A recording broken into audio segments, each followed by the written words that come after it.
am Swaminathan, physiotherapist.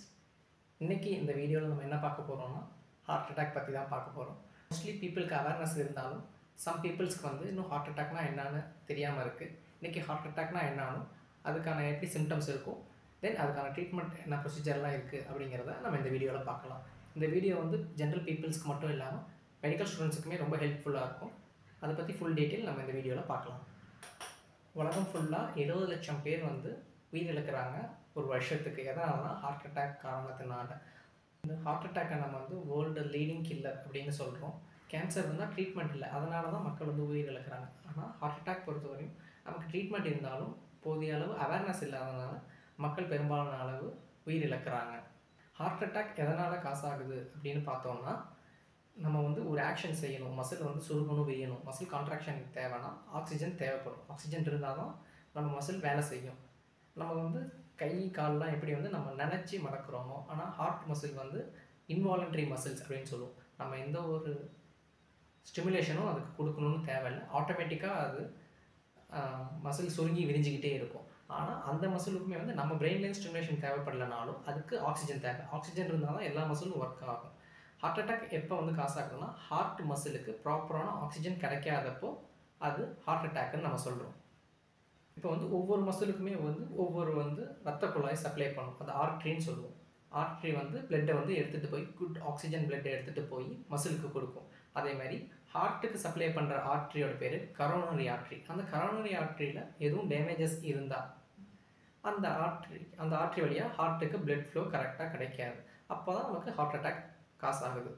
ஜென்ரலாக எல்லா பீப்புளுக்குமே வந்து ஆர்ட்ரி, அந்த பிளட் எடுத்துகிட்டு போகிற வெசல் பேர் தான் ஆர்ட்ரி. அந்த ஆர்ட்ரியில் வந்து எல்லாருக்குமே வந்து ஃபேட் டெபாசிட் இருக்கும், கொழுப்பு வந்து சேர்ந்துருக்கும். அந்த கொழுப்பு வந்து நாள்பட என்னாகும், படிமானம் அதிகமாக ஆரம்பிக்கும். அதனால் பார்ஷியலாக வந்து ஆர்ட்ரியில் வந்து பிளாக் இருக்கும். இது நார்மலாக நம்ம மசிலில் பிளாக் இருக்குது அப்படின்னா, மசிலுக்கு பிளட் ஃப்ளோ போகலைன்னா நமக்கு வந்து அது எமர்ஜென்சி கேஸாக இருக்காது. அதுவே ஹார்ட்டுக்கு சப்ளை பண்ணக்கூடிய ஒரு ஆர்ட்ரியில் வந்து பிளாக்கேஜ் இருக்குது அப்படிங்கும் போது நமக்கு அது வந்து சீரியஸ் காசாக ஏற்படுத்தும். ஏன்னா வந்து ஹார்ட் வந்து ஒவ்வொரு செகண்டுமே வந்து துடிச்சிக்கிட்டு இருக்கணும். அந்த இடத்துக்கு பிளட் ஃப்ளோ கம்மியாகும் போது இதய துடிப்பு ஸ்லோவாக ஆரம்பிக்கும். அதே ஃபேட் டெபாசிட்டில் ஏதோ ஒரு சின்ன ரப்சர் ஏற்படுது அப்படிங்கும் போது, நமக்கு ஸ்கின்ல எப்படி டேமேஜஸ் ஏற்படுதா அங்கே வந்து பிளட் செல்ஸ் வந்து அக்குமுலேட் ஆகுமோ, அதே மாதிரி ஆர்ட்ரியில் வந்து அந்த ஃபேட் டெபாசிட்டில் சின்ன ரப்சர் ஏற்படும் போது அங்கே வந்து பிளட் ஸ்டோர் ஆக ஆரம்பிக்கும், பிளட் கிளாட் ஆகும்.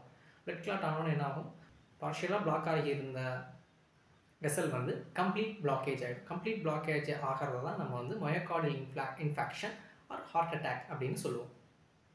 மீன்ஸ் இப்போது ஹார்ட் அட்டாக் வந்துருச்சு அப்படிங்கும் போது ஹார்ட் ரேட்டில் சேஞ்சஸ் இருக்கலாம், ஹார்ட் இதய துடிப்பு வந்து வேரியேஷன் இருக்கலாம், ஹார்ட் வந்து ஸ்லோவாக பீட் ஆகலாம். சம்டைம்ஸ் பேஷண்ட்ஸ் வில் ஃபீல் டயர்டாக ஃபீல் பண்ணலாம்.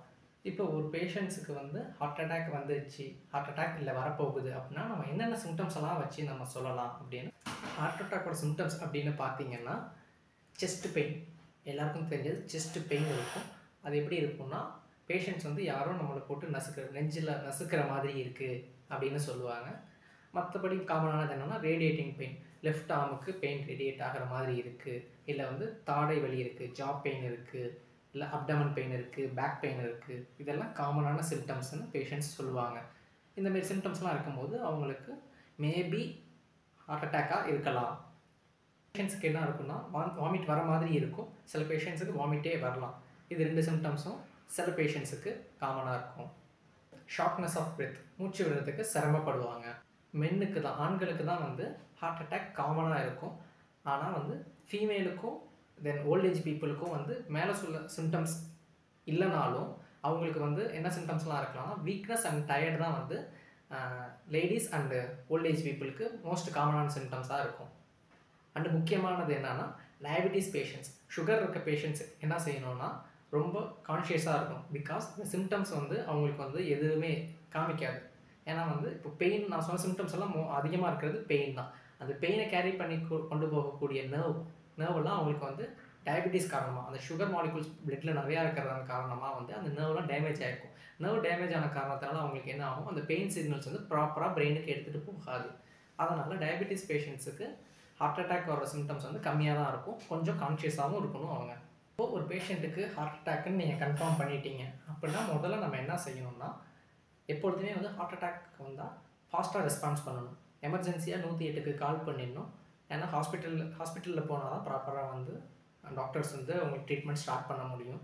அது இல்லாமல் 2 எமர்ஜென்சி மெடிசன்ஸ்னு இருக்குது, ஆஸ்பிரின் அண்டு நைட்ரோகிளிசரைட். ஆஸ்பிரின் என்ன செய்யும் அப்படின்னா வந்து பிளட்டோட லெவலை தின் ஆக்கிடும். தின் ஆகும்போது பிளட் ஃப்ளோ நமக்கு அதிகமாக பிளட் செல்ஸ் வந்து அதிகமாக பாஸ் ஆகிறதுக்கு சான்சஸ் இருக்குது.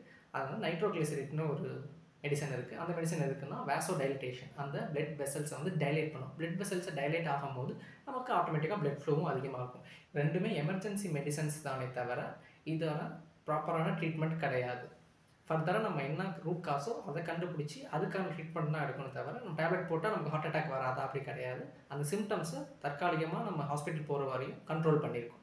இப்போது ஹாஸ்பிட்டலுக்கு போயிட்டோம். ஹாஸ்பிட்டல் போனதுக்கப்புறம் டாக்டர் வந்து உங்கள் சிம்டம்ஸ்லாம் பார்த்துட்டு டயக்னோஸுக்கு போகிறாங்க அப்படின்னா ஃபஸ்ட்டு வந்து இசிஜி எடுப்பாங்க. இசிஜி எதுக்காகனா ஹார்ட்டோட எலக்ட்ரிக்கல் ஆக்டிவிட்டீஸை மெஷர் பண்ணுறதுக்காக இசிஜி எடுப்பாங்க. தென் வந்து பிளட் டெஸ்ட் எடுப்பாங்க. பிளட் டெஸ்ட் எதுக்காகனா மசில் எந்த அளவு டேமேஜஸ் இருக்குது அப்படின்னு நம்ம பிளட் டெஸ்ட் வச்சு கண்டுபிடிப்பாங்க. ஃபர்தரான ப்ரொசீஜர் ஆஞ்சியோகிராம் டெஸ்ட் எதுக்கு எடுக்கும் போது எந்த ஆர்ட்ரியில் பிளாக்கேஜ் இருக்குது, எவ்வளோ சிவியாரிட்டி இருக்குது அப்படின்னு நம்ம ஆஞ்சியோகிராம் மூலியமாக வந்து நமக்கு தெரிஞ்சிடும். முடிஞ்சதுக்கப்புறம் என்னென்ன ப்ரொசீஜர்லாம் இருக்குது ஹார்ட் பிளாக்கை ரிமூவ் பண்ணுறதுக்கு அப்படின்னு பார்த்தோம்னா, ஆஞ்சியோபிளாஸ்டி, ஆர்ட்ரியில் ஒரு பலூனை இன்சர்ட் பண்ணி இன்ஃப்ளேட் பண்ணுவாங்க. அந்த பிளாக்கேஜ் இருக்க இடத்துல இன்ஃப்ளேட் பண்ணுறதுனால நமக்கு ஆர்ட்ரி வைடன் ஆகும். இது வந்து சின்ன சின்ன பிளாக்கேஜுக்கு இது ஹெல்ப் பண்ணும். இதுவே பெரிய லெவலில் பிளாக்கேஜ் இருக்குங்கும் போது ஆஞ்சியோபிளாஸ்டி பண்ணிவிட்டு அதுக்கப்புறம் அந்த இடத்துல வந்து மெட்டல் இம்ப்ளான்ஸ் வைப்பாங்க. அது என்னென்னா அதுதான் நம்ம ஜென்ரலாக சொல்லுவோம் ஸ்டெண்ட் அப்படின்னு சொல்லுவோம்.